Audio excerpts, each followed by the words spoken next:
आईंनो, एक प्रश्न विचारू का? तुमचं मूल पण पालक, मेथी किंवा कोणती हिरवी भाजी पाहिली की लगेच मला नाही खायची असं म्हणतं का?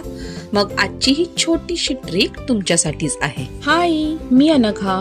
रोजच्या आयुष्यात मला उपयोगी वाटणाऱ्या छोट्या छोट्या टिप्स मी तुमच्यासोबत शेअर करत असते आणि आजचा हा उपाय माझ्या घरी खरंच काम करतो. आपण आई म्हणून एक विचार करत असतो, मुलांनी पोटभर जेवावं आणि त्यांना सगळं पोषण मिळावं. पण पालेभाजी आली की मुलांचा चेहराच बदलतो, नाही का? मग मी काय करते, मी पालक, मेथी किंवा मुलांना न आवडणारी कोणतीही भाजी खूप बारीक चिरते.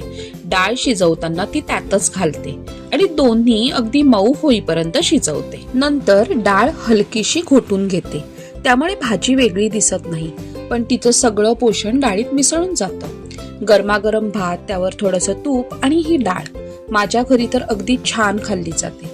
अर्थात प्रत्येक मुलाची आवड वेगळी असते, पण अशा छोट्या ट्रिक्समुळे त्यांच्या पोटात पौष्टिक अन्न तरी जातं आणि हळूहळू त्यांना भाज्यांची चवही आवडायला लागते. ही होणं म्हणजे रोज काहीतरी नवीन शिकणं आणि अशा छोट्या गोष्टी एकमेकींसोबत शेअर करणं. तुमच्या घरी अशी एखादी भन्नाट किचन ट्रिक असेल तर कमेंट सेक्शन मध्ये नक्की सांगा.